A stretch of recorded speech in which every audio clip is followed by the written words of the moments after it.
중환자실에서 의식불명 상태로 누워있던 말순이 모든 것을 지켜보고 있었다. 정우가 휴대폰으로 대화하는 소리가 들렸다. 어머니가 깨어날 가능성은 희박해. 이제 진짜 시작이야. 모든 게 내 것이 될 거야. 며칠 후 준호까지 나타나 속마음을 드러냈다. 형수님, 저도 어머니 유산에서 나눠받을 수 있겠죠? 말수는 온몸이 떨렸다. 큰아들만 빼고 모든 가족이 자신의 죽음만을 기다리고 있었다. 내 새끼들마저 이게 다 내 잘못이구나.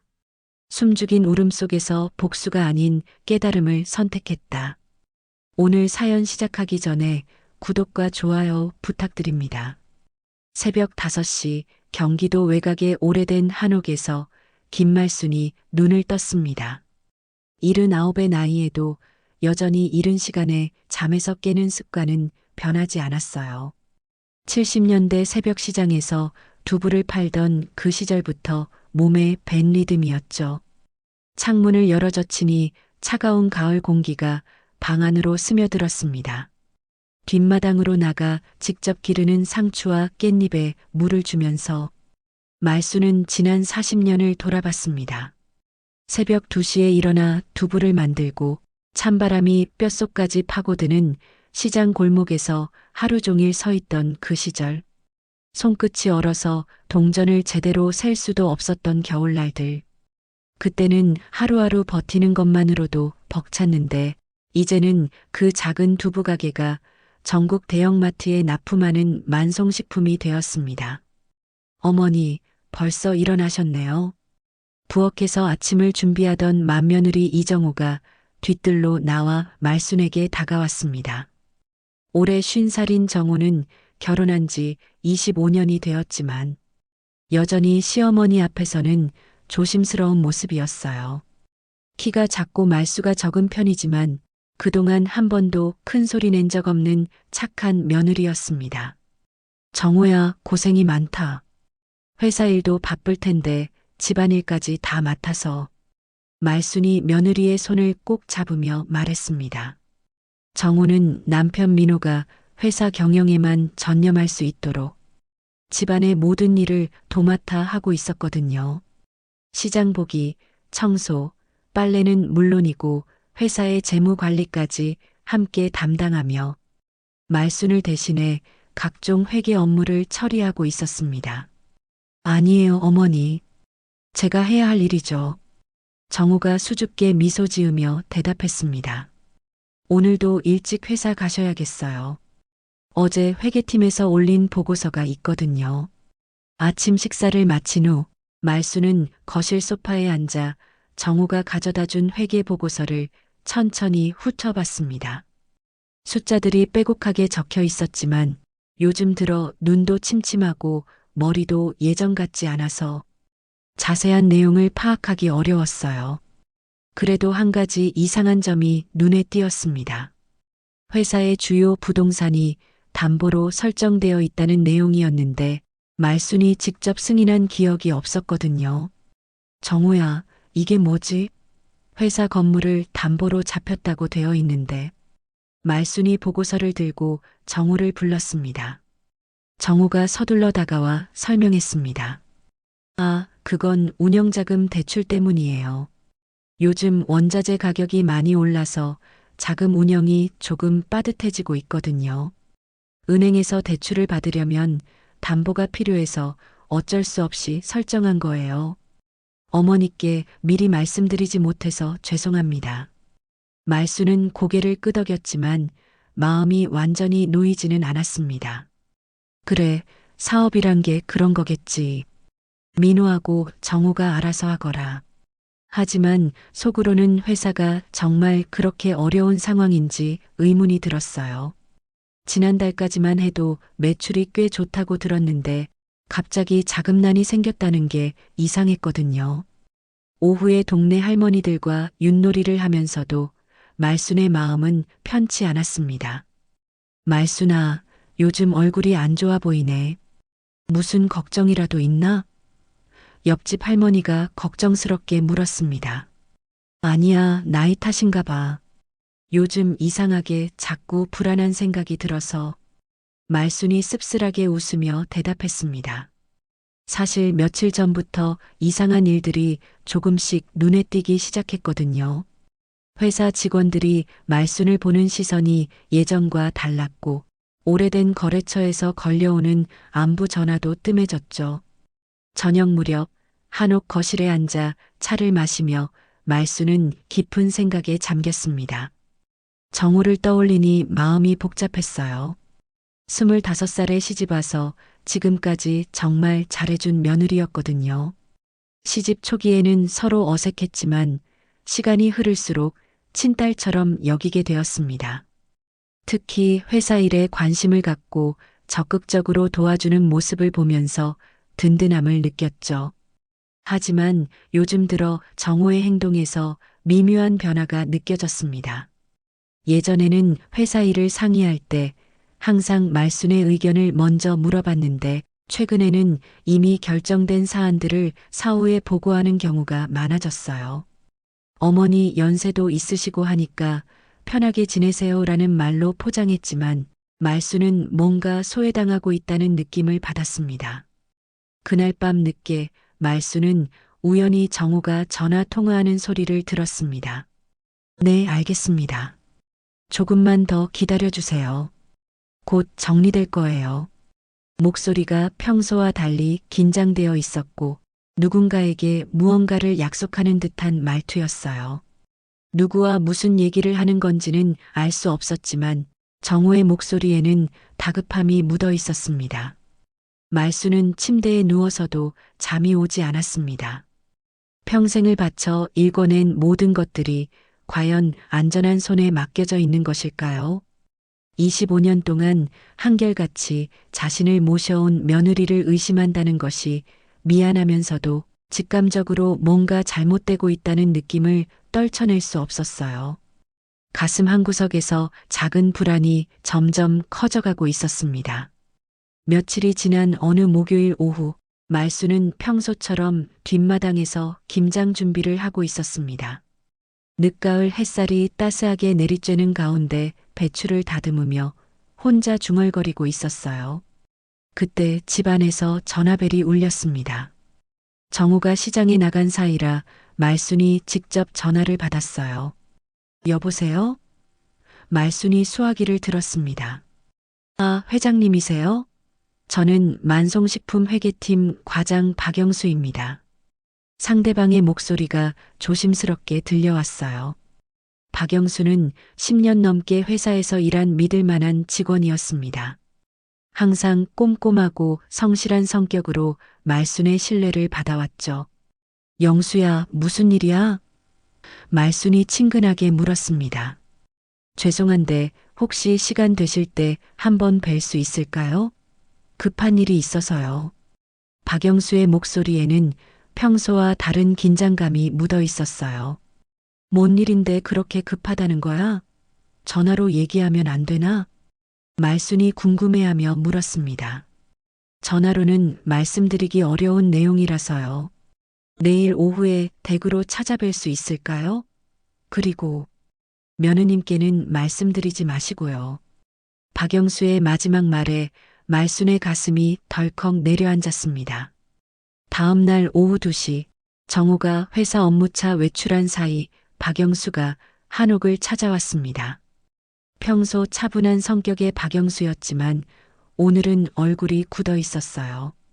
말순이 차를 내오며 거실에 앉자 박영수는 한참 동안 말을 꺼내지 못하다가 조심스럽게 입을 열었습니다. 회장님, 정말 죄송합니다만 회사에 심각한 문제가 생겼습니다.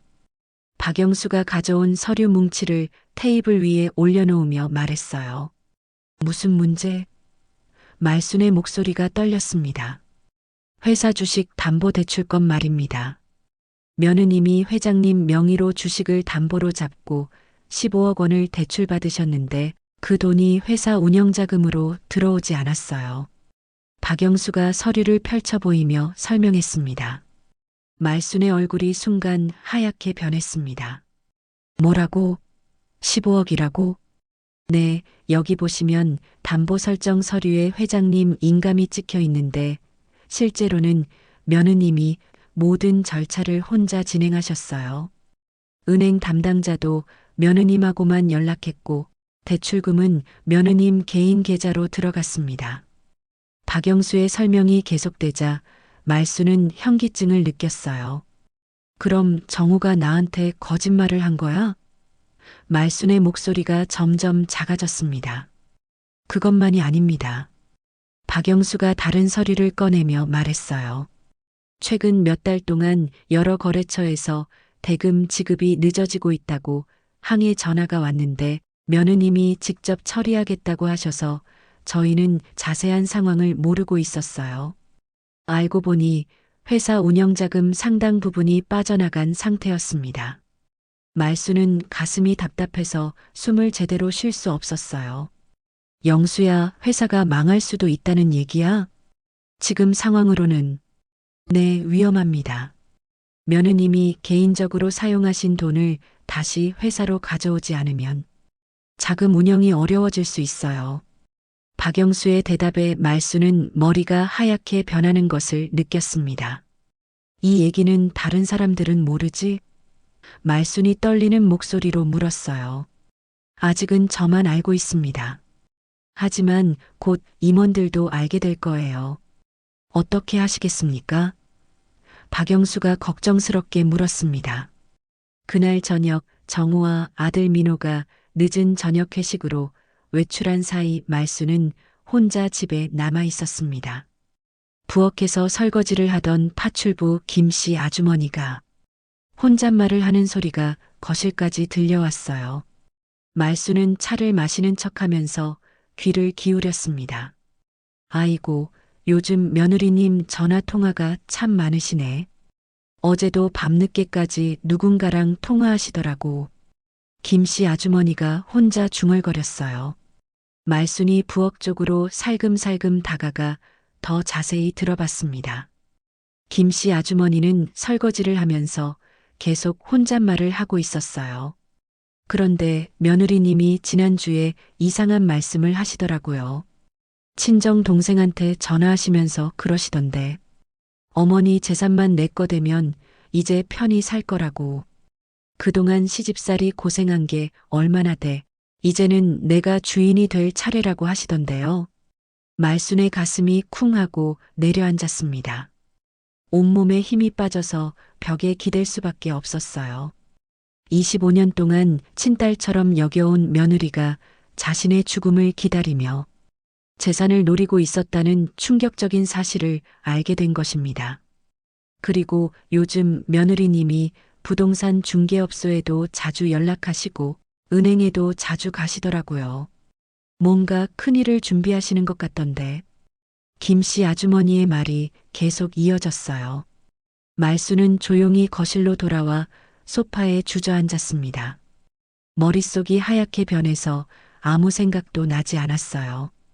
오랜 세월 가족을 위해 모든 것을 희생하며 살아왔는데 자신의 노후가 며느리의 탐욕으로 위태로워질 줄은 꿈에도 몰랐습니다. 70년대 찬바람 속에서 떨리는 손으로 두부를 썰며 번 돈 한 푼 한 푼이 모두 며느리의 욕심을 채우는 도구로 전락한 것인지 생각하니 가슴이 찢어질 것 같았어요. 그날 밤 정우가 돌아왔을 때 말수는 평소처럼 자연스럽게 행동했습니다. 정우야, 늦었네. 밥은 먹었나? 하지만 마음속으로는 며느리의 모든 표정과 말투를 다시 살펴보게 되었어요. 네, 어머니. 회사 일로 늦어졌어요. 어머니도 일찍 주무세요. 정우가 평소와 다름없이 대답했지만 말순의 눈에는 이제 모든 것이 다르게 보였습니다. 그 따뜻해 보이던 미소 뒤에 숨겨진 계산과 욕심이 보이는 것 같았어요. 침실에 누워서 말수는 눈물을 흘렸습니다. 평생을 바쳐 일궈낸 모든 것이 탐욕에 눈먼 며느리에게 빼앗길 위기에 처했다는 현실이 받아들여지지 않았어요. 하지만 동시에 이 상황을 어떻게 해결해야 할지 막막하기만 했습니다. 잠 못 이루는 밤이 며칠 계속되었습니다. 말수는 매일 밤 천장을 바라보며 머릿속으로 같은 생각을 반복했어요. 25년을 함께 살아온 며느리의 진짜 속마음을 알고 싶었습니다. 정말로 자신의 죽음만을 기다리고 있는 것인지 아니면 다른 이유가 있는 것인지 확실히 알아야 했거든요. 며칠 후 아침 말수는 중요한 결정을 내렸습니다. 오래된 친구이자 변호사인 박필규에게 전화를 걸었어요. 필규는 말순과 함께 70년대 시장통에서 고생했던 동갑내기 친구였습니다. 말순이 두부 장사를 할 때 필규는 야간 대학을 다니며 변호사의 꿈을 키웠죠. 필규야, 나야. 급한 일이 있어서 그러는데 혹시 오늘 시간 있나? 말순이 조심스럽게 물었습니다. 말순아, 무슨 일이야? 목소리가 평소와 다르네. 필규가 걱정스럽게 대답했어요. 전화로는 얘기하기 어려운 일이야. 사무실로 갈 테니까 기다려줘. 말순이 말하자 필규는 흔쾌히 승낙했습니다.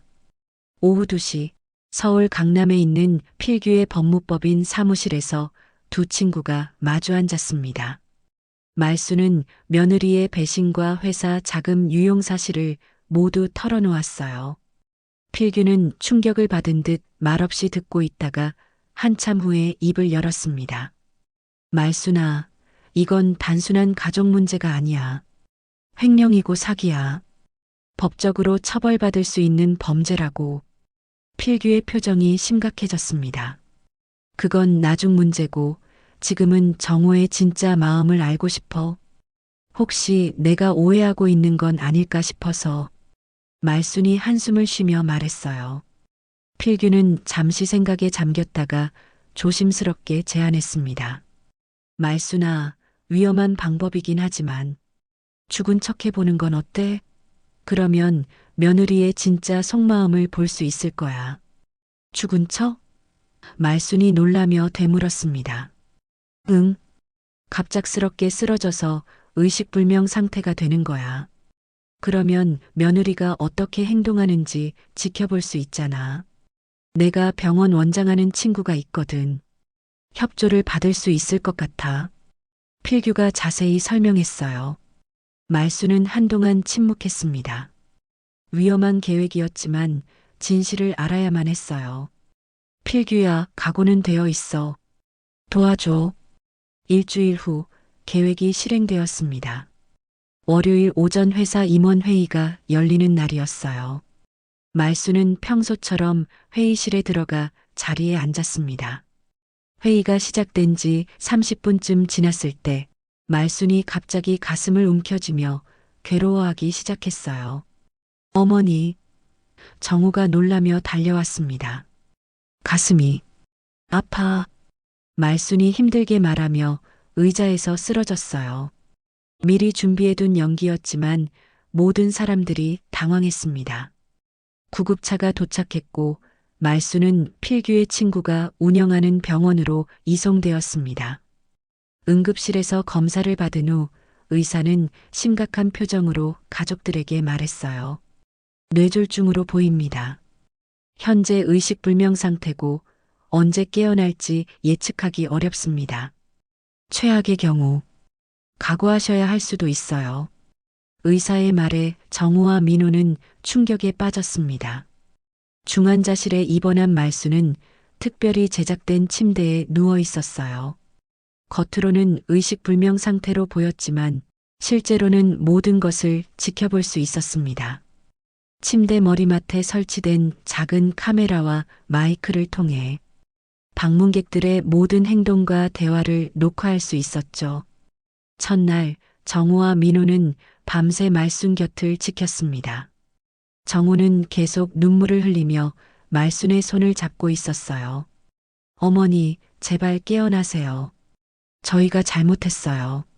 정우의 목소리에는 진심 어린 슬픔이 묻어 있었습니다. 둘째 날도 비슷했습니다. 하지만 셋째 날부터 변화가 시작되었어요. 정우가 혼자 병실에 있을 때 휴대폰으로 누군가와 통화를 하기 시작한 것입니다. 응, 어머니가 의식불명이야. 의사가 깨어날 가능성이 희박하다고 하네. 정호의 목소리에는 슬픔보다는 차분함이 느껴졌어요. 유 원장, 아직 확인 안 해봤어. 내일 집에 가서 찾아볼게. 어차피 모든 재산이 민호한테 넘어갈 텐데, 민호는 내 말을 잘 들으니까 문제 없어. 정호의 말에 말순의 가슴이 철렁 내려앉았습니다.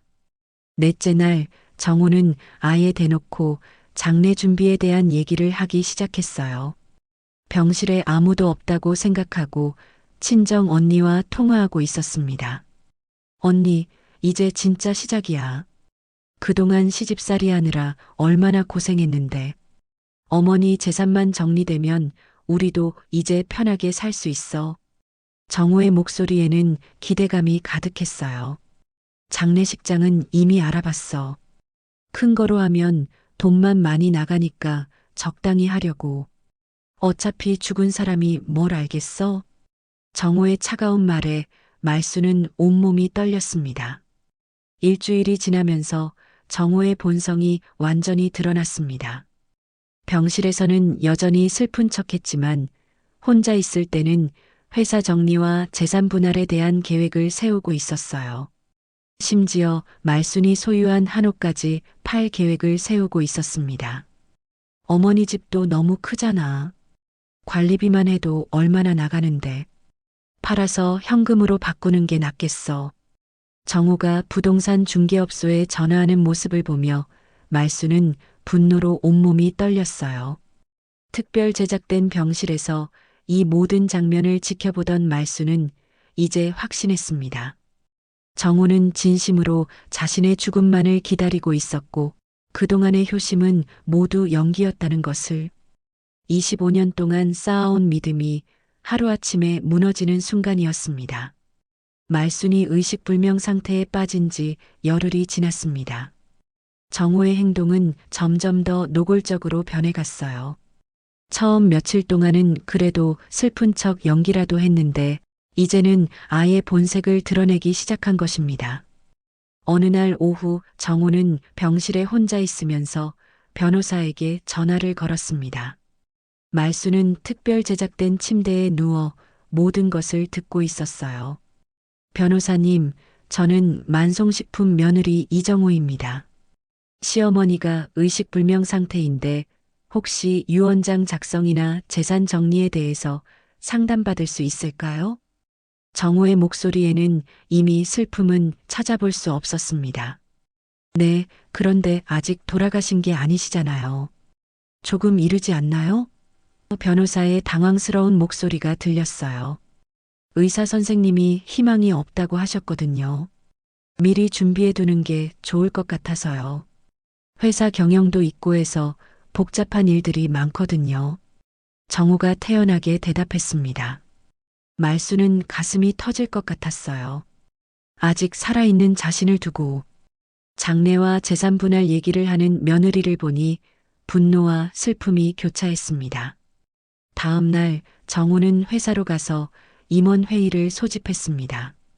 회의실에서 직원들에게 말하는 모습이 병실의 모니터를 통해 전해졌어요. 어머니께서 의식을 되찾을 가능성이 희박하다고 의사가 말씀하셨습니다. 그래서 앞으로 회사 운영에 대해서 새로운 체계를 만들어야 할 것 같아요. 정호가 침착하게 말했습니다. 며느님, 아직 회장님이 돌아가신 것도 아닌데 너무 성급한 것 아닌가요? 오래된 임원 중 한 명이 조심스럽게 의견을 냈어요. 물론 빠른 회복을 기원하고 있습니다. 하지만 현실적으로 준비는 해둬야죠. 회사에는 직원들도 있고 거래처들도 있잖아요. 정호의 답변은 그럴듯했지만 말순에게는 차갑게 들렸습니다. 회의가 끝난 후 정호는 회계팀장 박영수를 별도로 불렀습니다. 박영수는 며칠 전 말순에게 정호의 횡령 사실을 알려준 그 직원이었죠. 영수 씨, 앞으로 회사 재무 관리는 제가 직접 맡겠습니다. 어머니가 이런 상황이시니까 더 신중하게 해야죠. 정호가 말했습니다. 하지만 며느님, 그동안 회장님이 직접 관리하시던 부분들이 있어서 박영수가 머뭇거리며 말했어요. 어머니는 이제 그런 걱정 안 하셔도 됩니다. 제가 모든 걸 처리할 테니까 앞으로 재무 관련해서는 저에게만 보고하세요.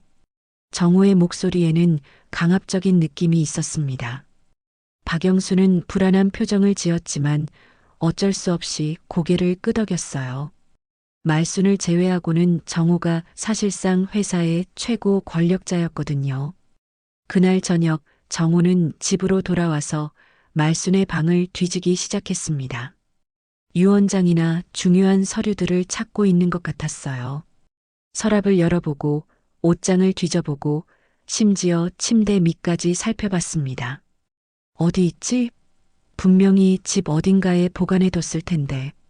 정호가 혼잣말을 하며 계속 찾고 있었어요. 1시간 넘게 뒤진 끝에 정호는 말순의 서재에서 금고를 발견했습니다. 하지만 비밀번호를 몰라서 열 수가 없었어요. 몇 번 시도해봤지만 실패했습니다. 아, 짜증나네. 어머니 생일? 아니면 회사 설립일? 정호가 여러 숫자를 시도해봤지만 금고는 열리지 않았어요. 결국 정호는 포기하고 다른 방법을 생각해냈습니다. 다음 날 자물쇠 전문가를 불러서 금고를 열어보기로 한 것이죠. 며칠 후 정호는 더욱 과감한 행동을 시작했습니다. 말순 명의로 되어 있던 부동산들을 하나씩 처분하기 시작한 것이에요. 물론 말순의 인감을 위조해서 진행했습니다. 여보세요? 부동산 중개업소죠? 강남에 있는 상가 건물 매매 상담받고 싶어서요. 정호가 전화를 걸고 있었어요. 네, 말씀하세요. 어떤 건물인가요? 만송빌딩이라고 제 시어머니 명의로 되어 있는 건물인데 시어머니가 의식불명 상태라서 급하게 처분해야 할 상황이에요. 정호가 거짓말을 하고 있었습니다. 말순은 그 건물이 자신이 가장 애착을 갖고 있던 부동산이라는 걸 알고 있었어요. 회사가 어려웠던 시절에도 끝까지 지키려고 했던 소중한 자산이었거든요. 그뿐만 아니라 정호는 말순의 개인 통장들도 하나씩 정리하기 시작했습니다. 인터넷 뱅킹 비밀번호를 알아내서 계좌의 돈들을 자신의 명의로 옮기고 있었어요. 어머니가 돌아가시면 상속세도 내야 하고 장례 비용도 많이 들 텐데 미리 준비해 두는 게 좋겠지. 정호가 혼잣말을 하며 컴퓨터 앞에 앉아 있었습니다. 병실에서 이 모든 과정을 지켜보던 말순은 분노로 온몸이 떨렸어요. 25년 동안 친딸처럼 믿고 사랑했던 며느리가 자신이 아직 살아있는데도 재산을 모조리 가져가려 하고 있었습니다. 가장 충격적인 것은 정호가 친정 식구들과 나눈 대화였어요. 어느 날 밤 정호의 언니가 집에 찾아왔을 때의 일이었습니다. 정호야, 정말 잘됐다. 그 고생 끝에 드디어 주인이 되는구나. 정호의 언니가 기뻐하며 말했어요. 응, 언니. 그동안 시집살이 하느라 얼마나 힘들었는데. 이제 내가 이 집의 안주인이야. 정호가 만족스러운 표정으로 대답했습니다. 어머니 재산이 얼마나 되는지 알아? 언니가 궁금해하며 물었어요. 부동산만 해도 100억은 넘을 거야. 현금도 상당하고 회사 지분까지 합치면 정말 많지. 정호의 목소리에는 욕심이 가득했습니다. 말순은 이제 확실히 알았습니다. 정호는 처음부터 자신의 재산만을 노리고 이 집에 시집 온 것이고 25년 동안의 효심은 모두 거짓이었다는 것을, 평생을 바쳐 모은 재산이 탐욕에 눈먼 며느리의 손에 넘어가려 하고 있었어요. 말순이 의식불명 상태에 빠진 지 보름이 지났습니다. 그동안 정호의 탐욕스러운 모습만 보던 말순에게 더 큰 충격이 기다리고 있었어요. 바로 둘째 아들 준호의 등장이었습니다. 어느 날 오후 준호가 병실을 찾아왔습니다. 평소 형수와는 별로 친하지 않았던 준호였는데 오늘은 이상하게 정호에게 친근하게 다가가더니 작은 목소리로 이야기를 시작했어요. 형수님, 어머니 상태가 정말 안 좋은가 봐요. 준호가 조심스럽게 말을 꺼냈습니다. 네, 의사 선생님이 희망이 별로 없다고 하셨어요. 정호가 슬픈 표정을 지으며 대답했지만 말수는 그 연기를 이미 꿰뚫어 보고 있었어요. 그런데 형수님, 준호가 주변을 둘러보더니 더 작은 목소리로 말했습니다. 저도 어머니 유산에서 조금은 나눠받을 수 있겠죠? 형만 다 가져가는 건 좀 그렇잖아요. 말순의 가슴이 철렁 내려앉았습니다. 둘째 아들마저 자신의 재산을 노리고 있었던 것입니다. 그동안 준호는 형과 달리 욕심이 없는 아들이라고 생각했는데 결국 혈육마저 믿을 수 없다는 현실을 깨달았어요. 정호는 준호의 말에 잠깐 당황했지만 곧 계산적인 미소를 지었습니다. 준호 씨, 물론이죠. 가족인데 당연히 함께 나눠 가져야죠. 정말요? 형수님이 그렇게 말씀해 주시니까 고맙네요. 준호의 얼굴이 밝아졌어요. 대신 조건이 있어요. 정우가 갑자기 진지한 표정을 지었습니다. 형이 좀 순진한 면이 있잖아요.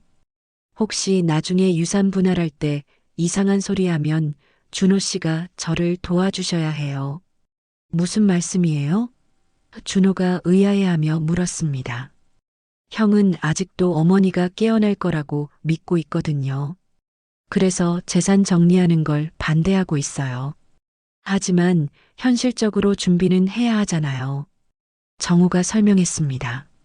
말수는 정우가 자신의 아들 민호마저 속이고 있다는 사실을 알고 충격을 받았어요.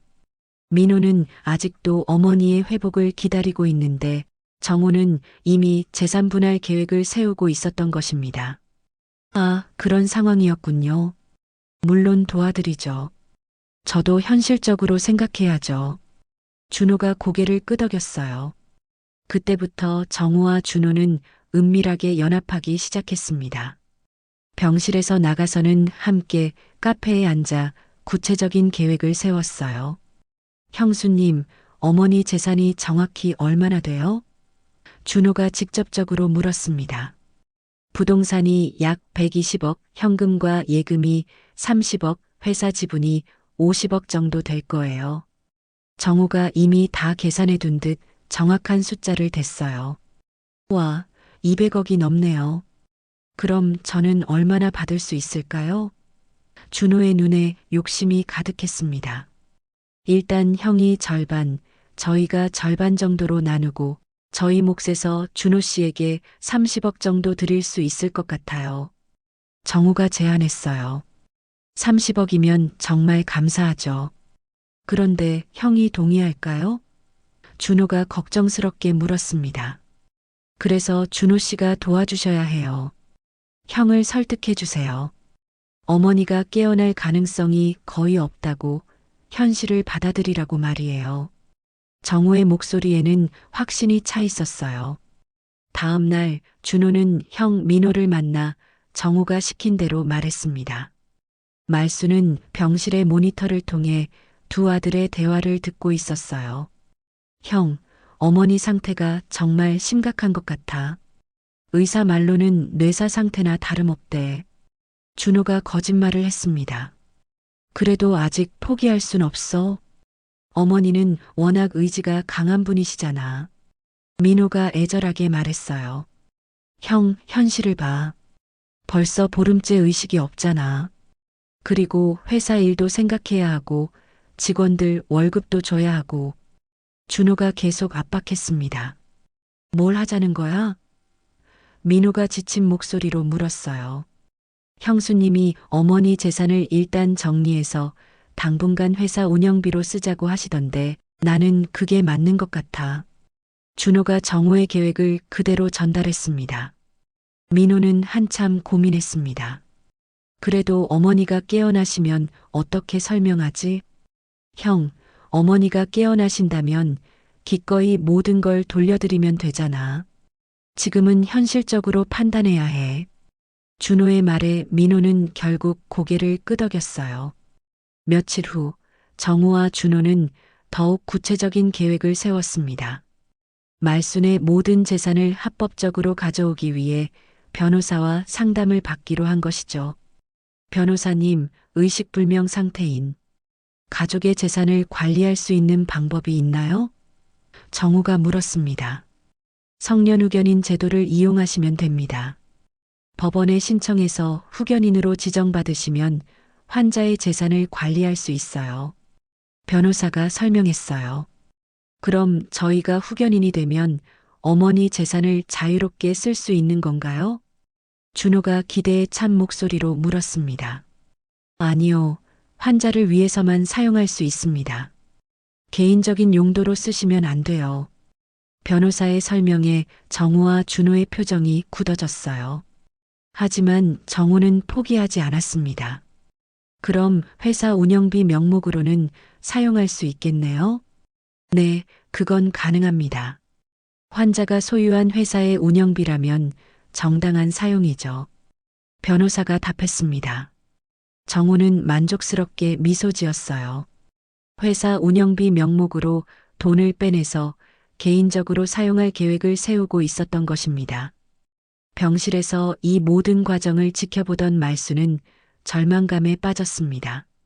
정우뿐만 아니라 둘째 아들 준호마저 자신의 재산만 노리고 있었어요. 그동안 자식들을 위해 평생을 바쳐 살아왔는데 결국 혈육들마저 자신을 배신하고 있었습니다. 가장 가슴 아픈 것은 착한 큰아들 민호마저 점점 설득당하고 있다는 사실이었어요. 정우와 준호의 압박에 못 이겨 어머니의 재산 정리에 동의하게 될 것 같았습니다.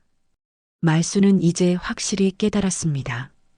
이 상황을 바로잡으려면 더 이상 숨어 있을 수만은 없다는 것을, 자신이 직접 나서서 이들의 탐욕을 막아야 한다는 것을. 하지만 어떻게 해야 할지 막막하기만 했어요. 말순이 의식불명 상태로 누워있은 지 3주가 지났습니다. 그동안 며느리와 둘째 아들의 배신을 목격하면서 말순의 마음은 분노와 절망으로 가득 찼어요. 하지만 어느 날 밤 깊은 생각에 잠긴 말순에게 중요한 깨달음이 찾아왔습니다. 그날 밤늦게 정우가 또다시 변호사와 통화하는 소리가 들려왔어요. 성년후견인 신청 절차를 빨리 진행하자는 내용이었습니다. 변호사님, 법원 심사가 언제쯤 나올까요? 회사 운영이 정말 어려워지고 있어서요. 정우의 목소리에는 초조함이 묻어 있었어요. 다음 주쯤이면 결과가 나올 겁니다. 그런데 정말 회사 운영만을 위한 거죠? 변호사가 확인하듯 물었습니다. 물론이죠. 저희가 무슨 다른 생각이 있겠어요. 정우가 거짓말을 하고 있었습니다. 전화를 끊은 후 정우는 혼잣말을 했어요. 이제 정말 얼마 안 남았네. 후견인만 되면 모든 게 내 뜻대로 할 수 있어. 그 순간 말수는 문득 70년대 새벽 시장의 기억을 떠올렸습니다. 추운 겨울 새벽 떨리는 손으로 두부를 만들던 그 시절 말이에요. 그때는 돈이 없어서 힘들었지만 마음만은 따뜻했었습니다. 그때는 돈이 없어도 행복했는데 말순이 속으로 중얼거렸어요. 가난했지만 서로를 믿고 의지하며 살았던 그 시절이 그리웠습니다. 말순은 자신이 평생 추구해온 것이 무엇이었는지 다시 생각해 봤어요. 단순히 돈을 많이 모으는 게 목적이었나요? 아니었습니다.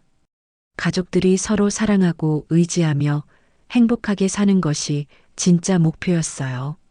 내가 정말 지키려던 건 돈이 아니라 마음이었구나.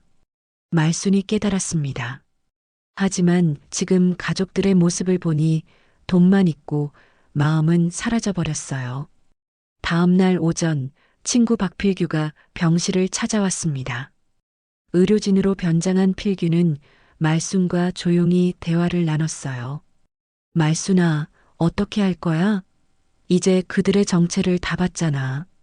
필규가 걱정스럽게 물었습니다. 필규야, 나 이제 알겠어.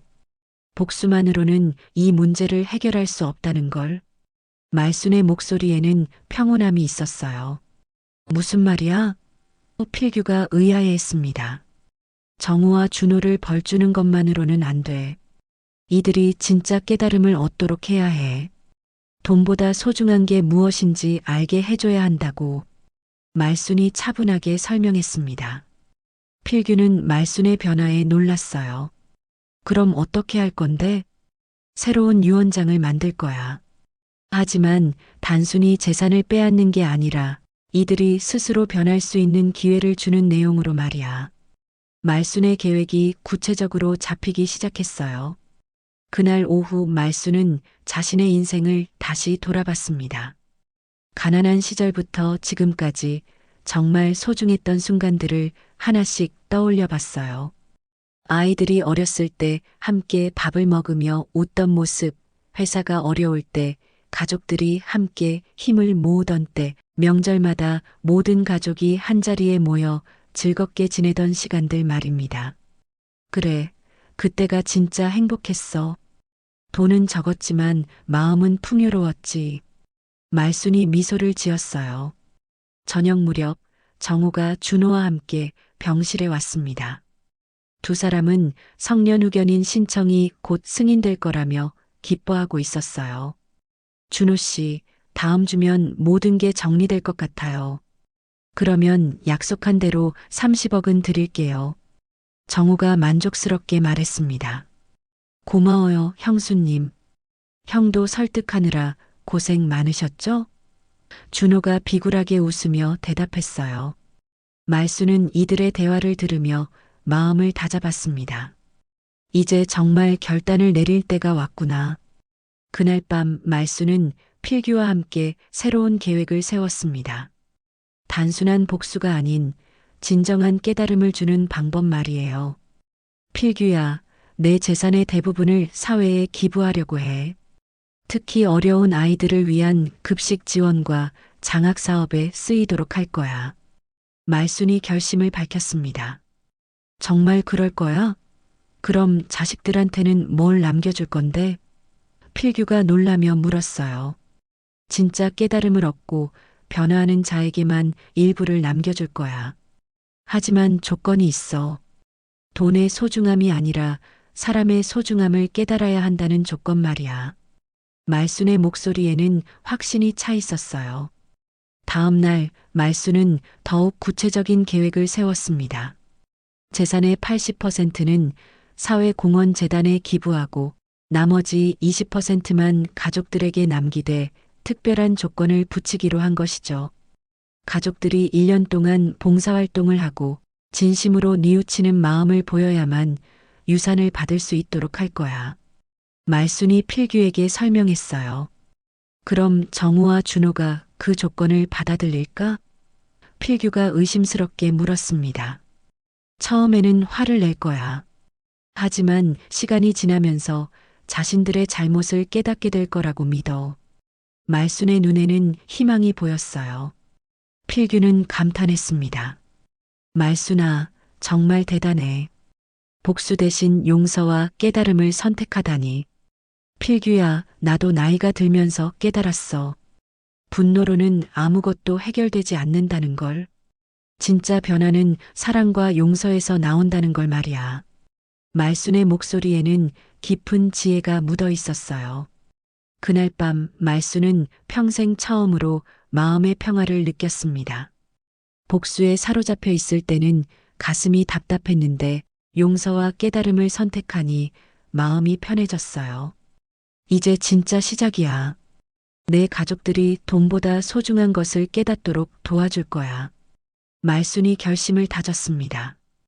이제 며느리와 아들들에게 인생의 마지막 가르침을 줄 시간이 온 것입니다. 말순이 의식불명 상태에 빠진 지 한 달이 되는 날이었습니다. 정우와 준호는 성년후견인 지정을 받아 본격적으로 재산 정리에 나섰어요. 오늘은 장례식장에서 미리 상담을 받기로 한 날이었습니다. 오전 10시 서울 강남의 한 대형 장례식장에 정우와 준호가 나타났습니다.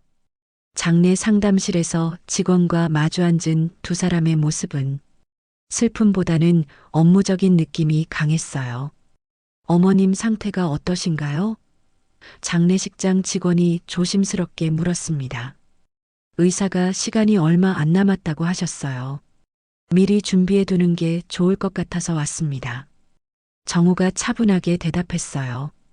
그럼 어느 정도 규모로 생각하고 계신가요? 직원이 브로셔를 펼쳐 보이며 물었습니다. 준호가 먼저 입을 열었어요. 너무 크게 할 필요는 없을 것 같습니다. 적당히 조촐하게 하려고요.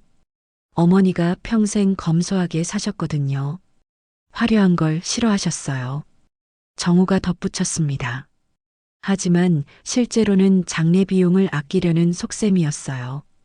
장례식장을 나온 후 두 사람은 근처 카페에 앉아 앞으로의 계획을 구체적으로 논의했습니다. 형수님, 어머니가 돌아가시면 바로 유언장 공개되죠? 준호가 기대에 찬 목소리로 물었어요. 당연하죠. 제가 미리 어머니 방에서 찾아둔 유언장이 있어요. 거기에는 모든 재산을 민호와 저에게 넘긴다고 되어 있더라고요. 정우가 만족스럽게 웃었습니다. 그럼 저는 언제쯤 돈을 받을 수 있을까요? 준호의 눈에는 욕심이 가득했어요. 장례 끝나고 일주일 정도 지나면 될 것 같아요. 30억 약속 잊지 않았으니까 걱정 마세요. 정우가 약속했습니다. 그때 정우의 휴대폰이 울렸어요. 병원에서 걸려온 전화였습니다. 네, 만성식품 며느리 이정우입니다. 정우가 전화를 받았어요. 시어머니 분 상태가 급속도로 나빠지고 있습니다. 빨리 오시는 게 좋겠어요. 의사의 목소리가 들렸습니다. 정우와 준호는 서둘러 병원으로 향했습니다. 중환자실에 도착하니 의료진들이 분주하게 움직이고 있었어요. 상태가 어떤가요? 정우가 의사에게 물었습니다. 혈압이 급격히 떨어지고 있고 맥박도 불안정합니다. 아마 오늘 밤이 고비일 것 같습니다. 의사가 심각한 표정으로 말했어요. 정우는 겉으로는 슬픈 척했지만 속으로는 안도하고 있었습니다. 드디어 끝나는구나. 이제 정말 모든 게 내 것이 되는 거야. 그날 저녁 민호도 급히 병원에 왔습니다. 세 사람은 중환자실 앞에서 밤을 새우며 기다렸어요. 민호는 진심으로 슬퍼하며 눈물을 흘렸지만 정우와 준호는 속으로 다른 생각을 하고 있었습니다. 다음 날 새벽 6시 의사가 나와서 말했어요. 죄송합니다. 방금 전에 숨을 거두셨습니다. 민호가 울음을 터뜨렸고 정우도 눈물을 흘리는 척했습니다. 준호 역시 슬픈 표정을 지었지만 마음속으로는 기뻐하고 있었어요. 장례 준비가 시작되었습니다. 정우가 모든 것을 주도하며 예상보다 조촐하게 진행했어요. 빈소는 작은 규모로 꾸며졌고 조문객들도 회사 관계자들과 몇몇 친지들 뿐이었습니다. 이틀째 되는 날 저녁 장례식장은 조용했습니다. 대부분의 조문객들이 떠나고 가족들만 남아 있었어요. 정우는 이제 슬픈 척할 필요도 없다는 듯 편안한 표정을 짓고 있었습니다. 내일 발이 나고 나면 모든 게 정리되겠네요. 정우가 준호에게 속삭였어요. 네, 이제 새로운 시작이죠. 준호가 만족스럽게 대답했습니다. 그때였습니다. 갑자기 빈소의 문이 천천히 열리기 시작했어요. 모든 사람들이 문 쪽을 바라봤습니다. 그런데 믿을 수 없는 광경이 펼쳐졌어요. 검은 한복을 입은 말순이 지팡이를 짚고 천천히 걸어 들어오는 것이었습니다. 빈소 안의 모든 사람들이 숨을 삼켰어요.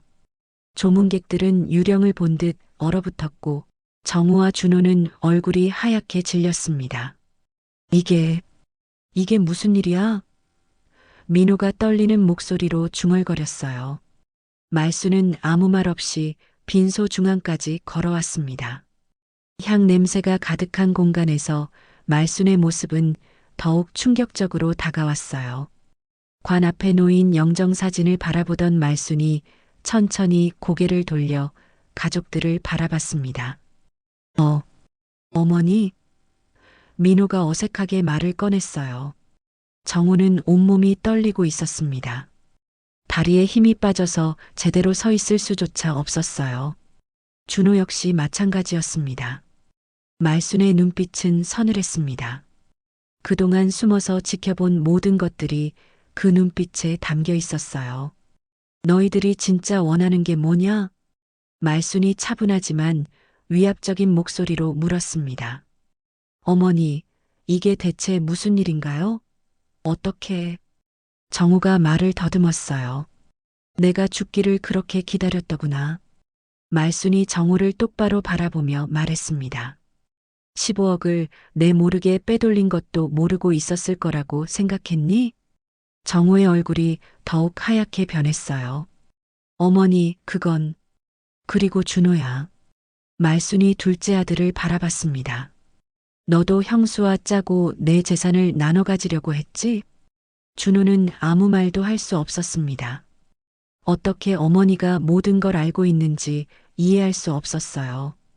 그때 친구 박필규가 장례식장으로 들어왔습니다. 손에는 서류 뭉치를 들고 있었어요. 여러분, 이제 진짜 유언장을 공개할 시간입니다. 필규가 엄숙하게 말했습니다. 정우와 준호의 표정이 순간적으로 얼어붙었어요. 지금까지 자신들이 알고 있던 유언장이 가짜였다는 것을 깨달은 순간이었습니다. 말순은 침착하게 말했어요. 너희들의 욕심을 내 두 눈으로 다 봤다. 이제 진짜 유산이 무엇인지 알려주마. 빈소안은 정적이 흘렀습니다. 모든 사람들이 숨죽이며 다음에 일어날 일을 기다리고 있었어요. 말순의 진짜 계획이 드러나는 순간이 다가오고 있었습니다. 장례식장의 정적을 깨뜨리며 박필규가 유언장을 펼쳤습니다. 정우와 준호는 떨리는 마음으로 그 내용을 기다렸어요. 민호는 여전히 어머니가 살아 돌아온 충격에서 벗어나지 못하고 있었습니다. 김말순 여사의 유언장을 낭독하겠습니다. 필규가 엄숙하게 시작했어요. 첫째, 본인의 전 재산 중 80%에 해당하는 160억 원은 지역 어린이 급식 지원 재단과 저소득층 장학 재단에 기부한다. 정우와 준호의 얼굴이 순간 일그러졌습니다. 예상했던 것과 전혀 다른 내용이었거든요. 둘째, 나머지 20%에 해당하는 40억 원은 다음 조건을 만족하는 가족에게만 지급한다. 조건은 향후 1년간 봉사활동에 참여하고 진심으로 자신의 잘못을 뉘우치며 변화된 모습을 보여야 한다는 것이다. 필규의 목소리가 계속 이어졌어요. 뭐야, 이게 무슨 소리야? 준호가 갑자기 소리를 질렀습니다. 어머니, 이건 너무하잖아요. 저희가 뭘 잘못했다고. 말순이 준호를 차갑게 바라봤습니다. 내가 뭘 잘못했는지 정말 모르겠니? 형수와 짜고 내 재산을 노리면서 30억을 약속받은 것도 기억 안 나나? 준호는 말문이 막혔어요. 어떻게 어머니가 그 은밀한 대화까지 알고 있는지 이해할 수 없었습니다.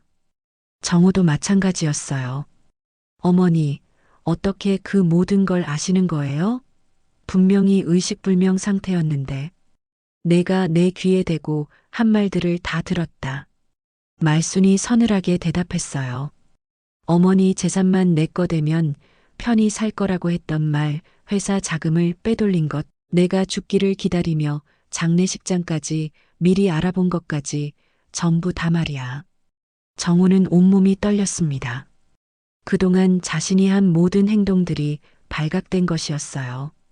셋째, 큰아들 민호에게는 별도로 회사 경영권을 맡기되 형수와 동생이 진심으로 뉘우치고 변화할 때까지 가족의 화합을 이끌어야 한다. 필규가 유언장 낭독을 마쳤습니다. 민호는 눈물을 흘리며 어머니 앞에 무릎을 꿇었어요. 어머니, 제가 부족해서 가족을 제대로 지키지 못했습니다. 용서해 주세요. 말순이 민호의 머리를 다독였습니다. 민호야, 너는 잘못이 없다. 순수한 마음을 지켜줘서 고맙다. 하지만 정우와 준호는 받아들일 수 없다는 표정이었어요. 특히 정우는 분노로 얼굴이 붉어졌습니다. 어머니, 이건 말도 안 돼요. 제가 25년 동안 이 집에서 얼마나 고생했는데요. 정우가 소리쳤어요. 고생? 말순의 목소리가 더욱 차가워졌습니다. 내가 한 고생이 15억을 훔칠 만큼 컸다고 생각하니 내가 70년대 새벽 시장에서 떨며 두부 팔던 그 고생과 비교해봐라. 정우는 할 말을 잃었어요. 자신의 탐욕이 얼마나 추악했는지 처음으로 깨닫기 시작했습니다. 그리고 준호야. 말순이 둘째 아들을 바라봤어요. 너는 형이 순진하다고 했지? 순진한 게 나쁜 거냐? 욕심 없이 사는 게 잘못된 거냐? 준호도 고개를 숙였습니다. 어머니의 말에 반박할 수 없었어요. 며칠 후 정우는 집을 나가버렸습니다. 자신의 계획이 모두 무너지자 자포자기 상태에 빠진 것이었어요. 한 달 동안 친정에서 지내며 방황했습니다. 준호는 며칠 동안 술만 마시다가 결국 시골 친구 집으로 내려갔어요. 도시에서의 욕심을 버리고 농사를 지으며 새로운 삶을 시작하려고 했습니다. 2달이 지난 어느 날 준호가 먼저 어머니를 찾아왔습니다. 시골에서 농사를 지으며 많은 생각을 했다고 했어요. 어머니, 제가 정말 잘못했습니다. 준호가 무릎을 꿇고 눈물을 흘렸어요. 시골에서 흙을 만지며 일하다 보니 깨달았어요. 돈보다 소중한 게 뭔지 말이에요. 말수는 준호의 진심을 느꼈습니다. 준호야, 정말 마음이 바뀐 거니? 네, 어머니. 이제 욕심 부리지 않겠어요. 제가 할 수 있는 일이 있다면 뭐든지 하겠습니다. 준호의 말에는 진정성이 있었어요. 말수는 준호를 일으켜 세우며 말했습니다. 그럼 지역 아동센터에서 봉사활동을 해보렴. 어려운 아이들을 도우면서 진짜 보람을 느껴봐라. 준호는 기꺼이 동의했습니다. 그날부터 매주 아동센터에서 아이들을 돌보며 봉사활동을 시작했어요. 3달 후 정우도 돌아왔습니다. 친정에서 지내면서 자신의 잘못을 뒤늦게 깨달은 것이었어요. 어머니, 정우가 말순 앞에 무릎을 꿇었습니다. 저의 탐욕을 용서해 주세요. 그동안 어머니께 얼마나 큰 상처를 드렸는지 이제야 깨달았어요. 정우의 눈에는 진심 어린 후회가 담겨 있었습니다.